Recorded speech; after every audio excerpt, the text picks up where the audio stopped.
Do you remember in the beginning of recording this podcast when we used to talk really slow for our intro? I do remember that because we were like reading from a script, trying to get it perfect. And now all that's gone out the window, right? It's true. And it's so funny to listen to those. We actually dug up a older episode for you today about towing weights. Because that's always pertinent, right? Everybody wants to know, what can I tow, or what truck camper can I carry? Well, what do all those numbers mean? Because there's so many different ones. So this is a good episode if you're a beginner. There's a little piece in the beginning about little baby Lindsay going camping. And I even mentioned my name in the intro. Yep. So all you guys who are newbies to the podcast, that's unusual. One more thing in this episode, since it is a repeat, I do talk about the Texas Tiny Trailer Rally coming up. That one's obviously the wrong date, but we do have one actually coming up for 2023. So if you're looking to join, there is no size limit. We don't care where you bought it. We don't care if it's new or used. We don't care. Come join us at the Texas Tiny Trailer Rally. It is April 27th to 30th. There are still spots left at Skyline Ranch RV Park in Bandera. So come join us. Email me if you got questions. Did you mention that it's free? It's totally free. You just pay for your campsite. Yep, so much fun. So hope you look it up. All right. Enjoy, little baby podcasters.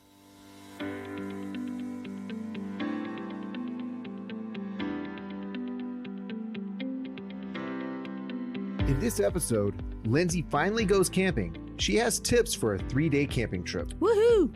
And what's the right towing vehicle for your camper? We ask an expert about the confusing numbers of towing and hauling.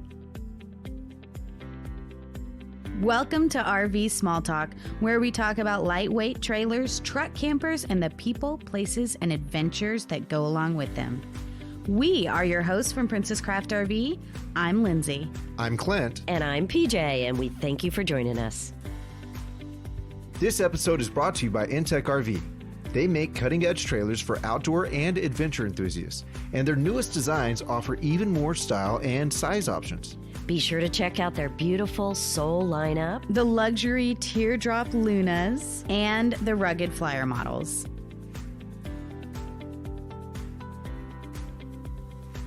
Hey, guess what? What? I went camping. Excellent. Tell us about it. I went camping in an Intech Luna.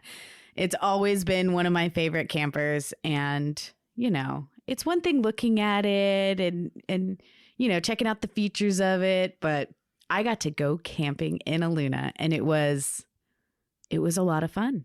It was a lot of fun. Cool. Now, I have to tell you, my husband was a little bit like, what in the world are we going camping in? I can't stand up in this. You know, he doesn't understand the world of teardrops. But by the end of it, he was completely sold. It was, it was a lot of fun. See, I kind of get that whole concept of how do you camp in a teardrop, but then again, I think I get it because I haven't been able to stand up in a tent. You know, a standard tent. I haven't been able to stand up in a standard tent since I was 12. So a teardrop camper is the same just thing. The same thing to me. Well, that's what you get for being stupid tall. When the oxygen's thin, my brain doesn't function properly. I Way told too you this. tall for almost everything. Okay, so some quick details. You took a Luna. Where did you go? We went out to Paceman Park, which is a place where in Texas where both of us have gone several times before we met each other, but we've never actually been together. So it was kind of fun, you know. Hey, this is where I jumped off that cliff. Hey, this is where, you know. Cool. I don't know.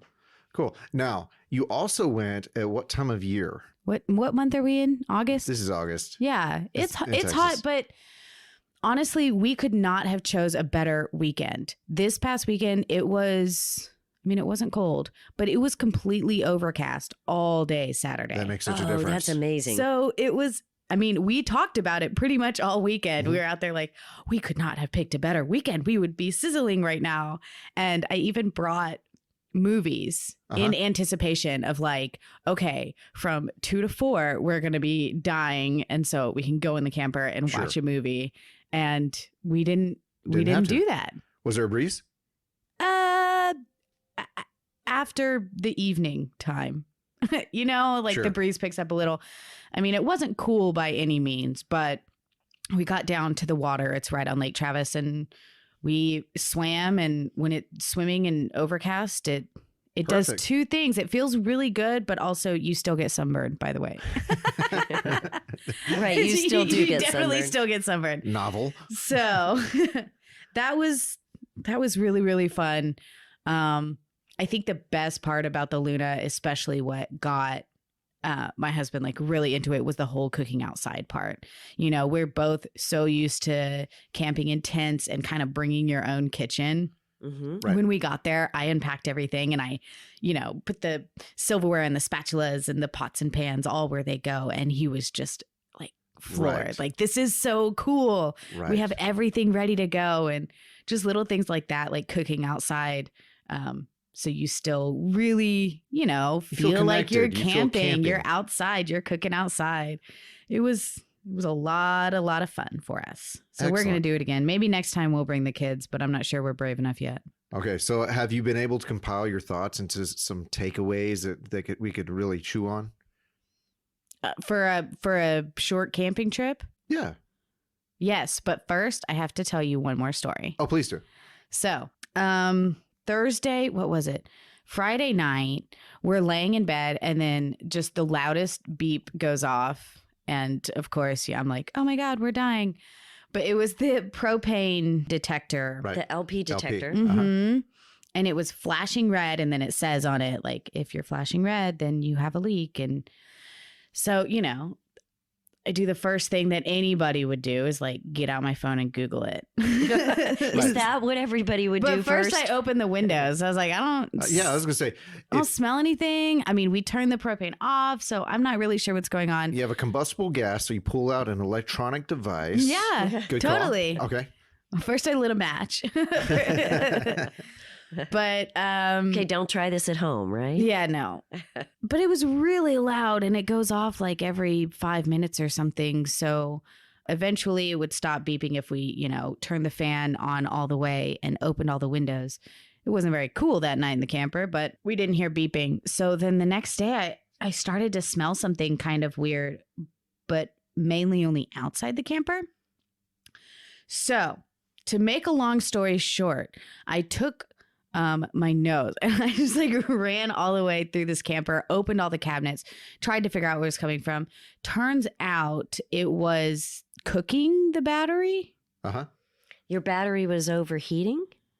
I guess. So was the battery box hot? It was very hot. Yeah. Telltale sign. Yes, and I figured out the vent underneath the plug was the battery vent, and that's exactly where the smell was coming from. So unhooked the battery, everything was fine. I love it when you're camping and you have to play What's That Smell? Yeah, and it's My It's a fun favorite. game. I actually learned a lot, like what a cooking battery smells like. So next time I smell it, I'm going to be like, I know exactly what that is. So, I mean, but that was really the only thing that wasn't awesome. And even that wasn't that bad. We figured it out and Sure. made that thing be quiet. So you had to have your very first camping failure adventure. Because It's everybody has true. one. It's true, Everybody but has one. I learned a lot. You know, I haven't been camping, you know, with a trailer a lot recently. It's been a long time. So now doing it with a family, I have a few pointers for people who want to do just a quick weekend trip because the kids are back in school, you know, everybody's back to work. It's back to normal life here. Summer is over. Well, somebody tell the weather that summer is over. Right. Yeah. But so a lot of camping trips are 3-day weekend getaways, right? Yeah. Or even 2-day weekend Or even getaways. 2-day getaways. Like the Beans who told us they would go to the grocery store and then just like maybe go camping for a night. It's just they're really quick trips. So if you're going to make a quick trip, make it easy on yourself. And the number one thing that you should do is pack your camper beforehand. Buy an extra set of dishes or keep the paper plates or whatever in the camper. Buy a set of camper towels and keep them in there. Just pack your trailer with everything you need to go camping except for your clothes and your food. And that way, if you decide, you know, let's go this weekend. You don't have to run around the house gathering things. You know, it's Right. already in the trailer. Grab some clothes. Don't forget the kids. Don't forget the kids. Stop at the grocery store on the way and you're good to go. It's always nice to choose a campground close to you, obviously, so you don't have to drive very far. But keep it simple. That way you can really enjoy camping, and 1, 2, or 3 day camping trip doesn't have to be a lot of packing and unpacking. Right.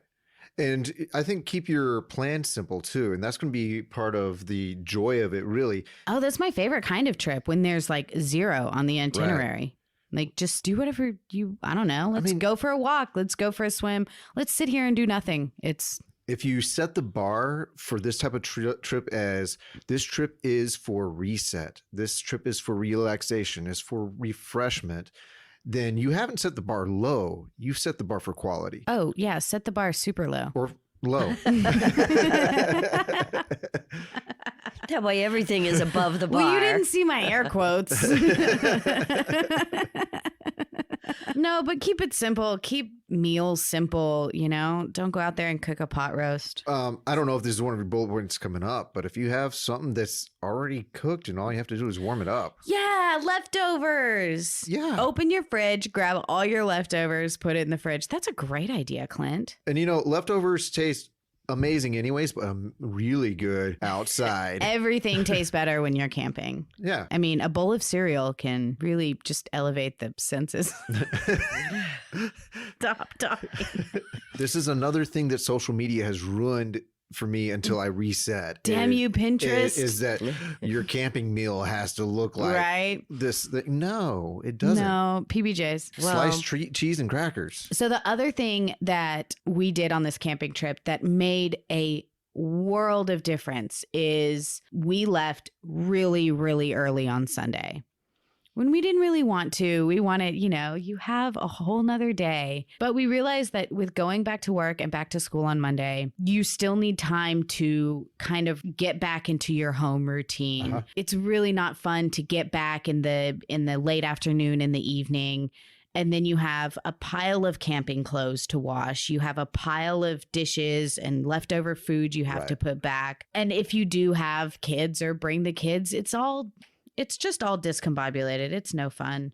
Good word. Come back early and just give yourself time to get everything, even and ready for Monday, or else Monday totally sucks. So our suggestion of making a 2 or 3 day camping trip really successful and easy is to keep your trailer pre-packed with all the things that you need. Be sure you camp nearby. Grab your clothes and a little bit of food. Don't make it too complicated. And come back and allow yourself enough time to get ready for Monday. Yep. That sounds easy enough that if you just wanted to run down the street for one night, get away, come back the next day, you could do that. Sure. I don't understand why more people don't do that. I don't understand why I don't do that. Because it does sound overwhelming, but yeah, it's not as hard. It's not as hard as it sounds. It's not as overwhelming. Just keep it simple. It's about relaxing. It's about making memories. So just stop worrying about it. Just do it. And fall is supposedly coming. And someday. Someday. It is time to sit down and make those plans. Put it on the calendar. Oh, yeah. And get your reservations in now. That way you're holding yourself accountable. Like if you keep saying someday and you never do it. So make reservations now. Fork up the money. Then you'll go. Yep. Right. And parks fill up fast. So. And may I put another plug out there? No. It's the second round of rally season. That's for right. You get spring rallies and you get fall rallies. It's Here the second come the round fall rallies. And so find a rally to go to because it's such a fun community. Such a fun thing. I know of one. Do you know of a rally? I do. What rally? The Texas Tiny Trailer Rally is coming up in October, I believe. It is the weekend before Halloween. I wish I knew those dates. But look at your calendar, find Halloween, and then the weekend before it. That's when it is. And just go to the website. It's or out in media. Kerrville. Mm-hmm. Yeah. Search Texas Tiny Trailer Rally. My God, it's fun. Yes. We already have, I think, 40-something trailers signed up. And some of them aren't actually classified as tiny, but they are really fun. Listen, people. if you have, yeah, it's a lot of fun. But yeah, find a group or go by yourself. I don't know. Just go. I'm mad at myself for waiting so long. If you didn't go camping last weekend, you're overdue.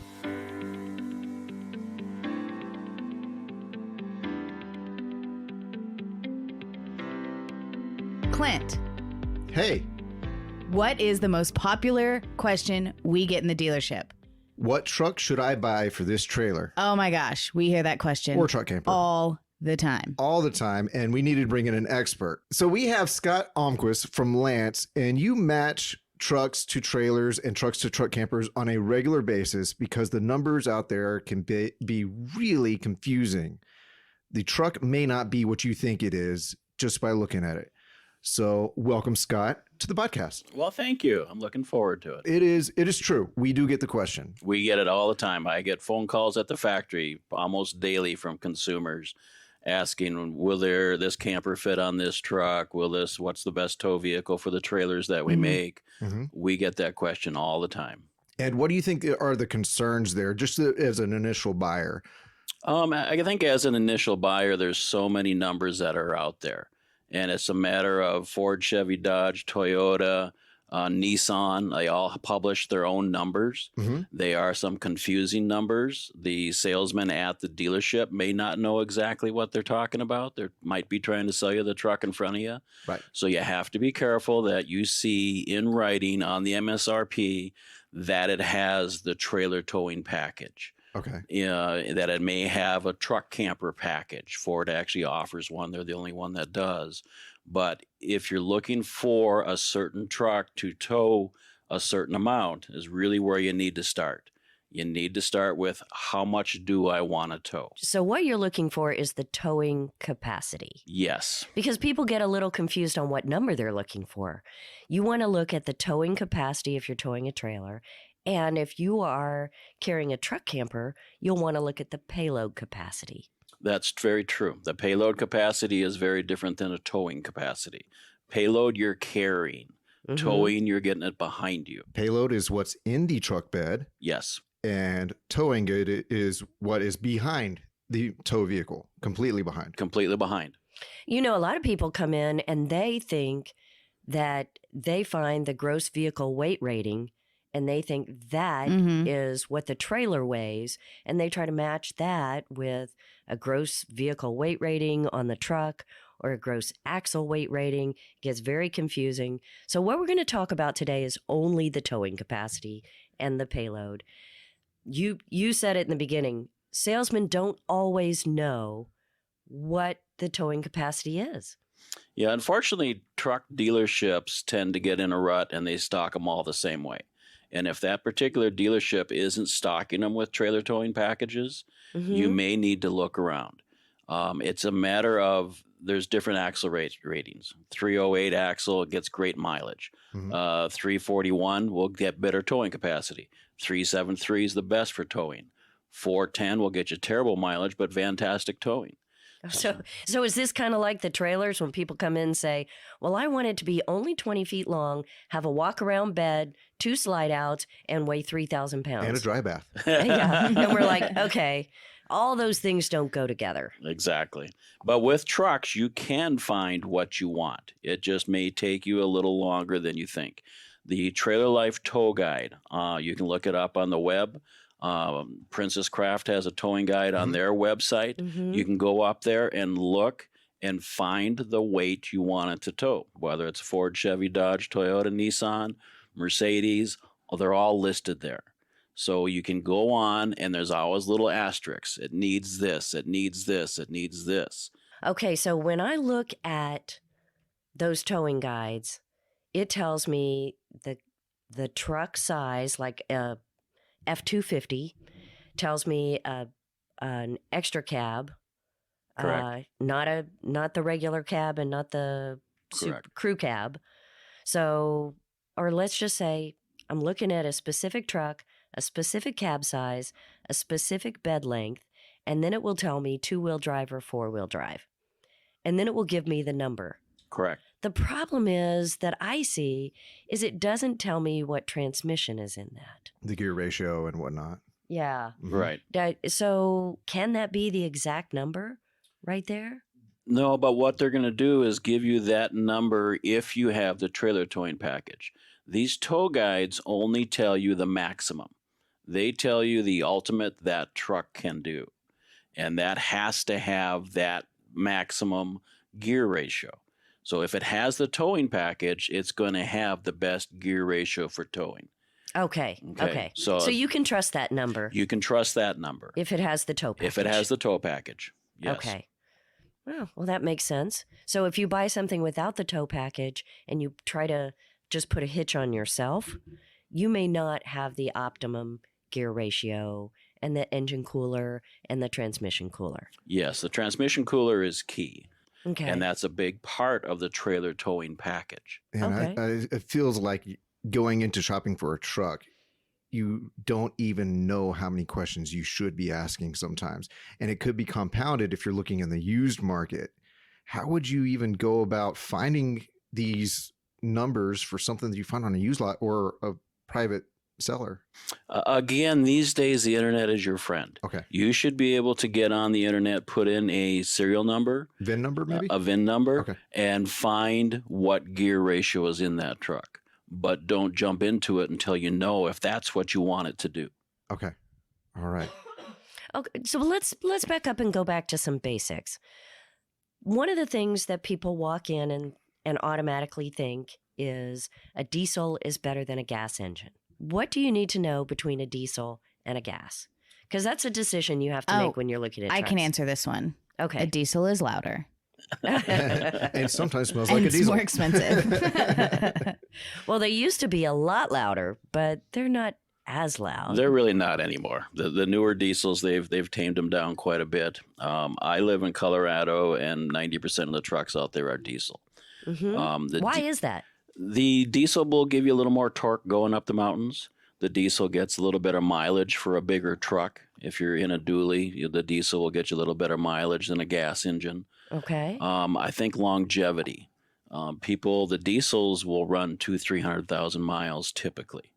Most consumers don't keep their vehicles that long.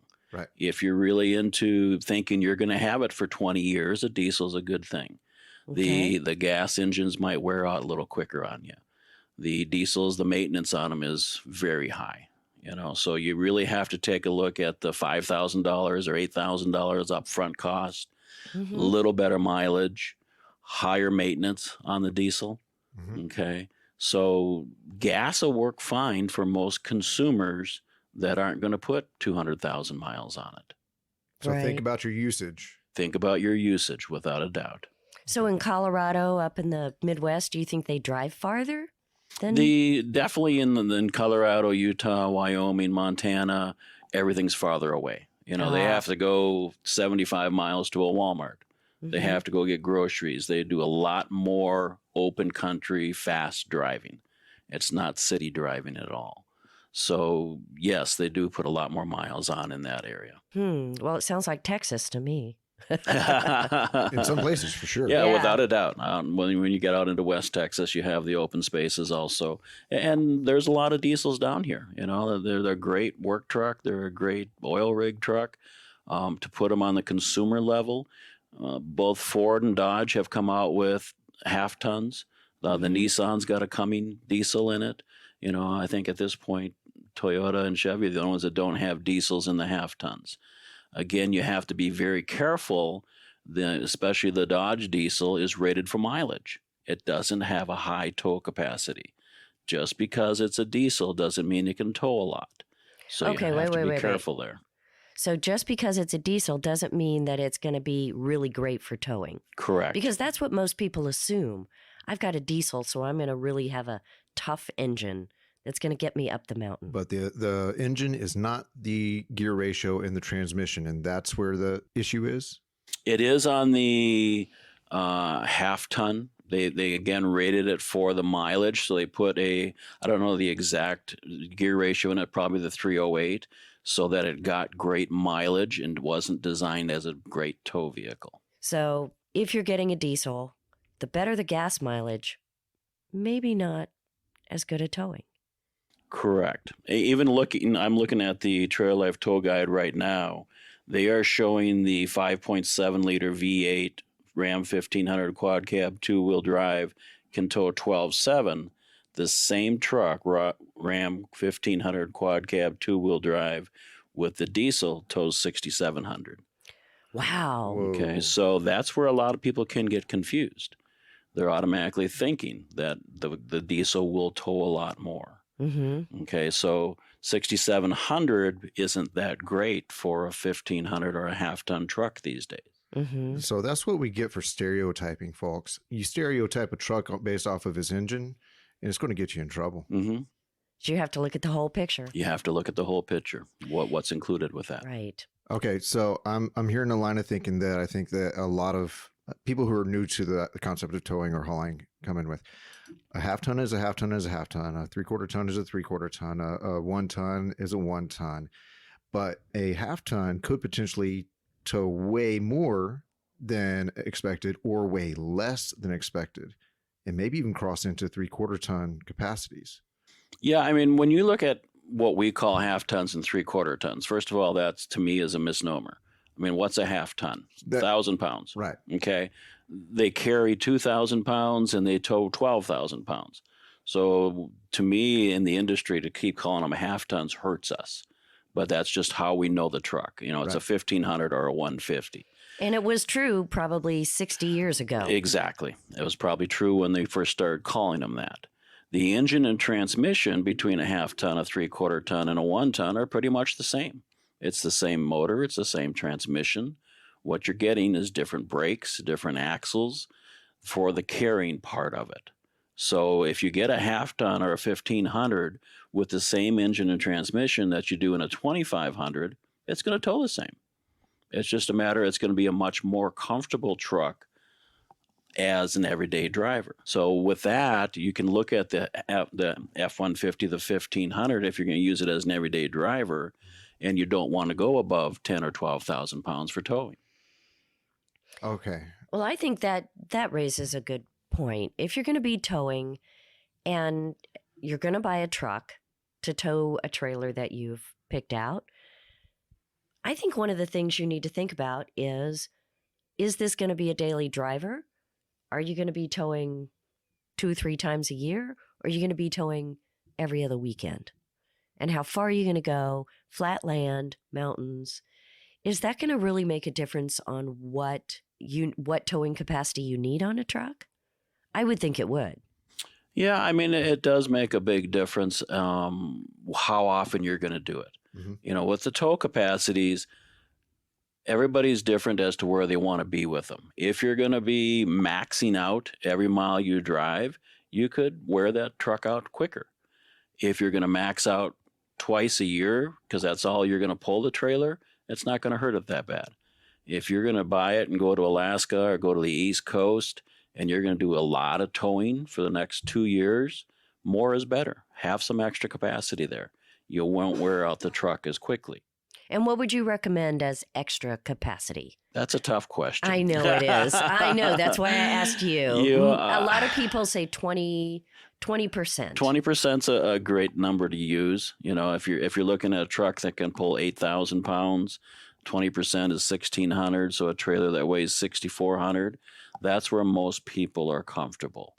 Again, if you're doing the mountains, if you're doing the hills, if you want to go wherever you want to go, that is going to work for you well. You know, if you're towing something and it is real close to the capacity of the truck, I'm not as worried about ruining the truck as I am the truck being able to perform in a difficult situation. Because it seems to me that if you're driving in the mountains or somebody pulls out in front of you and you've got to stop or swerve, if you're working right at capacity, I would think that you would lose a lot of your ability to react quickly. You know, again, everybody's different on that. I think the truck manufacturers, and they got the lawyers involved. The manufacturers probably rated it a little less than what it'll actually do, just because that safety factor. The quick situations, I mean, the trailer has brakes that's rated to stop the trailer. Right. The truck has brakes that's rated to stop the truck, as long as you're within the capacities. Everybody's reactions are going to be different. And yes, you can get, if you get too small of a truck and you get a long trailer, you get what I call the tail wagging the dog. You can get that back end having so much weight and throwing the truck around. That's never a good thing. If you get into the Tacomas, the new Ford Ranger, the Colorado, the Canyon, the Nissan Frontier, the downsized trucks, even though they're fantastic trucks, they can tow in a proper setting 7,000 pounds. Doesn't mean you want to put a 30-foot trailer behind it, because the tail will wag the dog. You get into a wind situation when the semis go by you and it pulls you over. You want to have the truck to be able to handle that type of thing.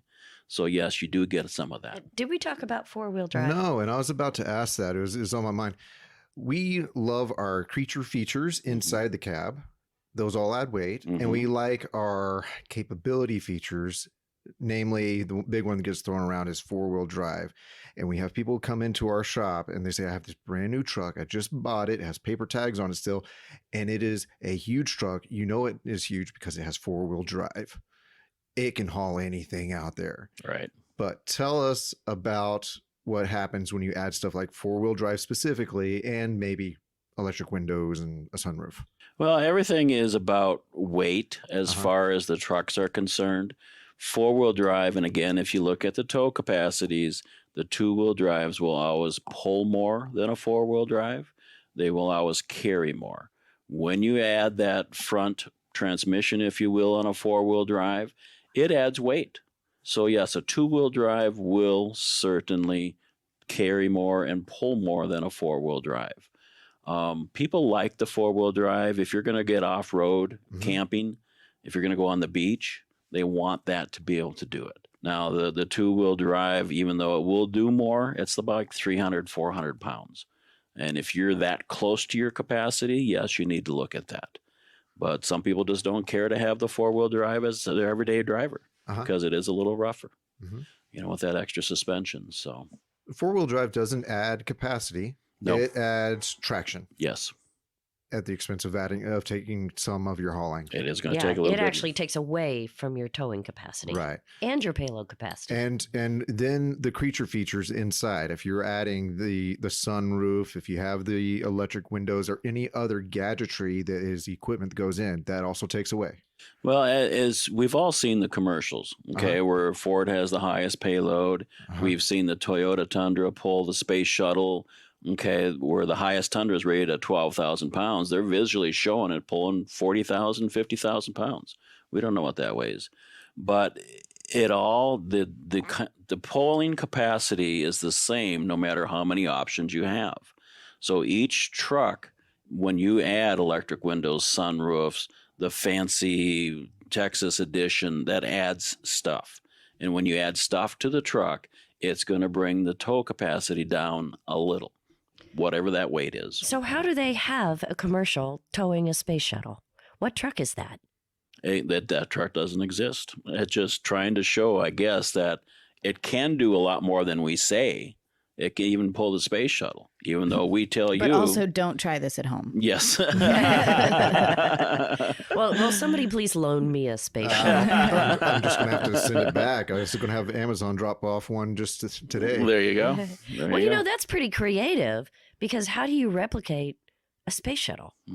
And the answer, I guess, is you don't. You don't. Woohoo. We can't test this at home. But you also have to watch with the commercials, because every truck manufacturer tries to tout the highest payload in its class, the highest tow capacity in its class. Right. But remember, that rating is for a regular cab, truck, two-wheel drive, long bed, that nobody buys. Okay. And you said regular cab. The most regular cab out there these days is a four-door truck. Right. A regular cab actually means single cab. Single cab. There's no back seat no at back all. seat. It's Correct. Grandpa's truck. It's Grandpa's truck. It's a work truck. Actually Chevy has them with a WT on them, with a work truck. So it's something that the county might buy just as a real inexpensive truck, but very rare can you even find one on a dealer's lot. That is the truck that they use for the commercials when they say the highest payload, because you can't find the most popular truck, a crew cab short bed, whether it's 5.5 or 6 foot bed. that'll actually carry what they say it will carry or pull what they say it will pull because you've added weight to the truck. The engine and transmission are the same, but you've added weight to the truck, so it brings the towing capacity down. So do you know what the best towing half-ton is? No, but the trailer towing guide will tell us. I mean, we're showing a Ram 1500 at 12,750. Let me look down here a little farther. 12,750? 12,750. For a half ton? Mm-hmm. What kind of a half-ton? It's a quad cab 2-wheel drive with a V8, so it's available in a 4-door. I think the highest rated F1, that's a Dodge, the highest rated F-150 is 11.8. So in the Chevy, it is 11.6 in the Chevys. And are these all Or standard 12.1. cabs? No, they're crew cabs. Crew cabs? They are crew cabs. Okay. So you can get it in that. They're 2-wheel drive, 4-wheel drive. Are they all V8s? They are all V8s for the highest rating. Another comment that we get from people is that I have the EcoBoost. Mm-hmm. So that seems to be touted as raising the actual towing capacity a lot. In looking on the tow guide as we talk here, if you look at the F-150 Super Cruise short bed with the V8, it's rated at 10.9. With the EcoBoost, it's rated at 10.9. So it's exactly the same as the V8. I think what the EcoBoost is supposed to do for you is in non-towing capacity, you're going to get better mileage because it's a turbo 6-cylinder. So that sounds like a great truck. If I'm going to use my truck as a daily driver, Mm-hmm. then I can get good mileage and good towing capacity at the same time with an EcoBoost V6. Correct. And I won't have to buy the V8 and use all that gas every day. When you're not towing. Okay, well, I mean, that's great information because, that's quite a bit of towing capacity at, 11.6? 11.6, yes. Or 10.9 this one is. Is Ford the only one that has that EcoBoost? That style. V6. Yes. Okay. They are. And I'm actually seeing they have one here with the EcoBoost at 12.7. So it can get a little bit higher than that 11.6 that was on there. Their turbo diesel in the Ford is rated at 10.9. So the turbo diesel actually has a little less rating than the EcoBoost, but still plenty. I mean, there's no Right. reason you'd need to pull 11,000 pounds with a half ton with a F-150 or 1,500. Right.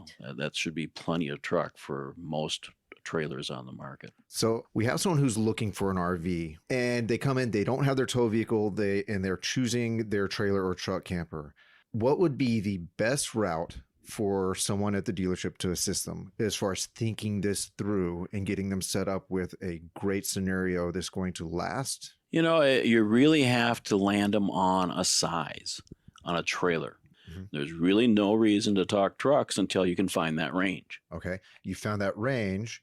How do you help them? Because they're going to go, okay, then fine. What brand do I go to of truck? And what do I go armed with when I get to that truck dealership?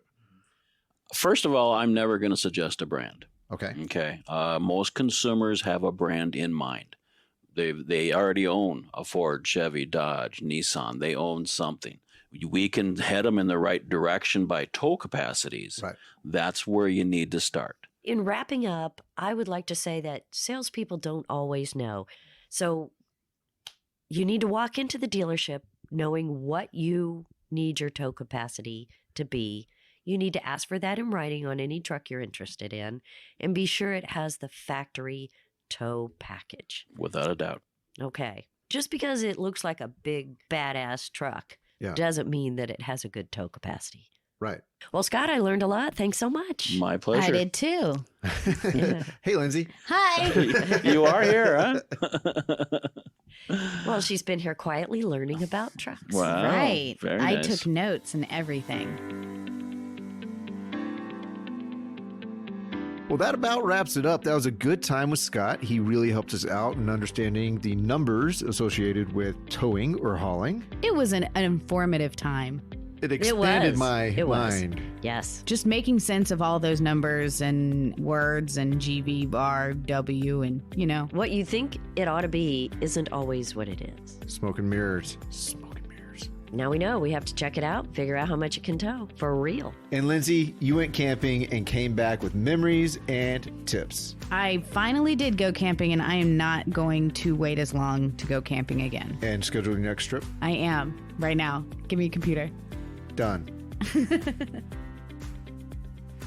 You can find RV Small Talk wherever you find your favorite podcasts. And for more adventures, you can follow us all across social media, all the different platforms, using RV Small Talk and Princess Craft RV.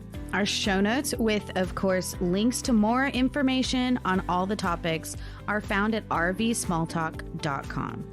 And please remember to rate and review our podcast. Leave us your comments, ask a question, suggest a topic. We love to hear from you guys. We would like to thank our amazing sponsors, Intech RV. And Intech is a forward-thinking company that designs and builds trailers that are not only super durable, but their form and function are top-notch. Their Luna and Soul lineups are standout products in their look, fit, and finish. For the rugged adventure types, Intech Flyer models, the Chase, Pursue, the Explorer can get you and your gear way, way, way out there. So whatever your camping style is, Intech RV trailers, they look great, they work great, and they're built tough. And you can check them out at intechrv.com or on the Princess Craft website at princesscraft.com. Thank you again for joining us this week. All right, we'll see you next time. Bye-bye.